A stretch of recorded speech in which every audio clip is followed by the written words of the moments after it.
Huwebes hanggang Biyernes, walang kain, walang inom ng tubig. Ang kanyang mga disipulo nakatingin lamang sa kanya na nanaawa pero walang magawa, mga kaibigan. Habang siya ay pumapasa ng cross, natutumba mga kaibigan. Ilang beses siya natumba dahil sa pagod, dahil sa hapdi, dahil sa sakit ng kanyang katawan na na-experiensyahan. Buti na lang mayroong isang tao na tumulong sa kanya. Tinulungan siya hanggang nakarating sa Mount of Golgotha.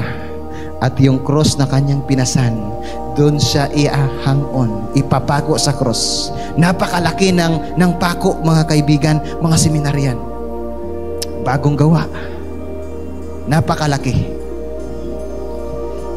Walang kain, gutom na gutom, hapding-hapdi ang kanyang mga sugat. At ipapako na sa cross. Ang dating Kristo na nagpapagaling na may mga sakit, tumulong sa may mga sakit, nagpapagaling ng mga hindi nakakakita, ng hindi makakarinig, ng hindi makakatayo, nangaral ng mabuting balita, ngayon nasa cross na. Mga kaibigan, ano yung gagawin natin sa katotohanan na ating naririnig at hindi pa kontento si Satanas? Inutusan niya ang sundalo ng mga Romanon,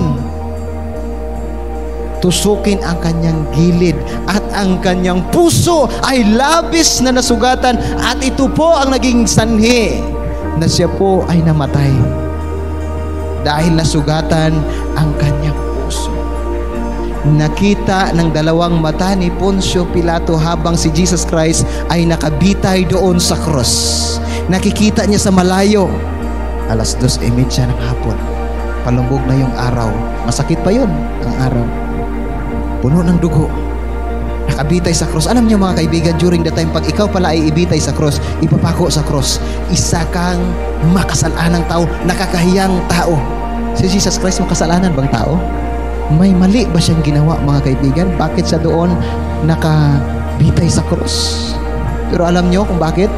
Sabi ni Ellen G. White, siya na walang kasalanan, inari niya ang kanyang sarili na makasalanan para tayong mga makasalanan maaaring walang kasalanan, na tayo ay maka-experience siya ng kakahiyan. Tinubos niya tayo. Inari niya ang kanyang sarili na nakakahiya para ikaw ay hindi mapahiya, mga kaibigan. 3:00 ng hapon, siya ay namatay.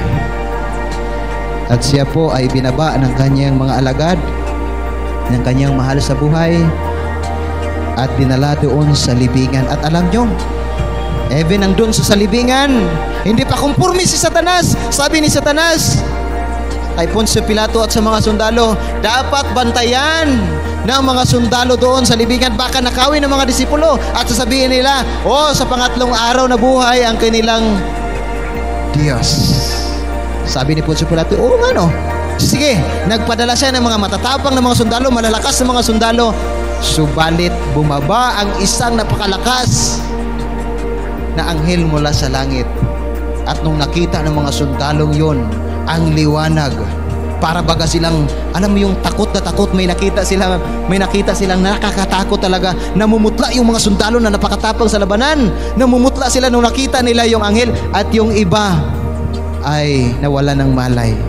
At mayroong isang nakatakas at nakareport kay Poncio Pilato, Poncio Pilato, yung libingan ni Jesus Christ na iyong pinatay, alam mo kung anong nangyari? Mayroong bumaba na isang anghel, napakaliwanag, at ang mga kasamahan ko, sila ay namatay at ako lang yung nakakatakas. At siya po ay iniligtas doon sa pangatlong araw ng Sunday, mga kaibigan. Nabuhay si Jesus Christ. Alam nyo, kung ordinaryong buhay lang si Jesus Christ, kung ordinaryong tao lang si Jesus Christ, doon na nagtatapos ang kwento ng kanyang buhay. Pero yung ating Panginoon, praise the Lord, it's because siya po ay nabuhay sa pangatlong araw. Ibig sabihin, ang Diyos na iyong sinasamba, ang Diyos na ating pinanampalatayaan, na ating pinag-aaralan sa gabi-gabi, mga kaibigan, isang makapangyarihang Diyos na kaya kang iligtas even sa kamatayan, kaya kanyang buhayin. Kaya mga kaibigan, huwag po tayo mag-atubili na tanggapin natin si Jesus Christ sa isang santos na bautismo. Ang tanong sa atin sa gabing ito, ano ang gagawin mo kay Jesus Christ? Ano ang gagawin natin kay Jesus Christ, mga kaibigan? Hebrews chapter 6 verse 6. Did you know that we could crucify Christ afresh? I can imagine. Habang pinag-aralan ko ito mga kaibigan, tumutulo yung luha sa aking mga mata. Ilang beses ko sinaktan si Jesus Christ, ilang beses ko sa pinago doon sa cross. 6 na mga hakbang na ginawa ni Poncio Pilato. Una, ano ngayon? Sabi niya, una doon, ninais na iwasan ang pagpasya. Yun din po ba yung ating desisyon? Iwasan natin ang pagpasya, ang pagdesisyon na tanggapin ang Panginoon? Pangalawa, nag-aatubili. Nagpapatagal-tagalan pa tayo. Ano pa yung kulang? Ano pa yung hadlang sa atin? Bakit hindi natin matanggap si Jesus Christ? Ano pang gusto nating malaman na katotohanan?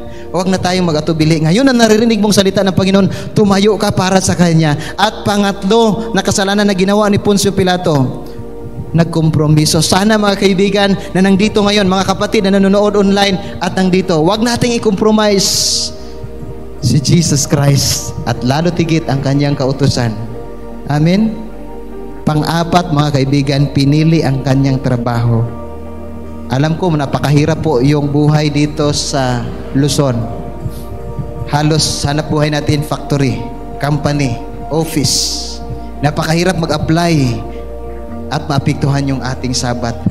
Pero dahil pinili natin na dito manirahan sa Luzon, pinili natin na dito manirahan sa city, kaya baga nating panindigan, ipaglaban, itayo natin yung bandera ni Jesus Christ. Mga kaibigan, tayo po yung magdedesisyon yan. Panglima, pinili na walang kampihan. Kung tama dito sa Sunday, di tama din ako. Kung tama dito sa Saturday, tama din ako. Ano tawag doon? Purgatorio, gitna ka lang, no? Hindi pwede mga kaibigan. Kailangan nating pumili. Hindi tayo pwedeng maglingkod sa dalawang pangulo, sa dalawang leader. Kailangan nating pumili. Sabi ng Panginoon, ang hindi sa akin ay laban sa akin. Ibig sabihin, pag wala tayo sa Panginoon, kalaban tayo ng Panginoon. Kaya kailangan nating pumili kung sino yung ating paglilingkuran. Sabi ni Diyos, but for me in my house, we will serve the Lord. Yun din po ba ang yung desisyon, kaibigan? At pang-anim, nakalang makatalikod na walang sala. Alam nyo, napakalaking kasalanan na ngayon alam mo ang katotohanan, and then hindi mo tatanggapin ang Panginoon. Napakadelikado mga kaibigan. Mapakamot tayo sa ating ulo. Sabihin na lang natin, di sana hindi na lang ako nakinig para hindi ako nakagawa ng kasalanan. Mahirap din pala na malalaman mo yung katotohanan, hindi mo tatanggapin. Maging katulad tayo kay Poncio Pilato. I-play ko po yung isang video mga kaibigan na ating kaibigan ko na dito ngayon. Si Jesus Christ na walang kasalanan, niranas niya ang sobrang hapdi, ang sobrang sakit. Samahan natin. Sama-sama po tayo. Aking tinatawag si Pastor Art para sa isang special na panalangin sa gabing ito. Special na panalangin, tigit sa mga kapatid natin na nagpasya na magkaroon po ng banal na bautismo, at ito po ay bukas ay ating isasagawa mga 2:00 ng hapon. So hilingin natin ang kapangyarihan ng banal na Espiritu na siya patuloy na mag-ingat at magbibigay pa sa inyo ng sapat na kaalaman at gabay upang maging karanasan ninyo ang Panginoon sa inyong pong buhay. Tayo po'y manalangin.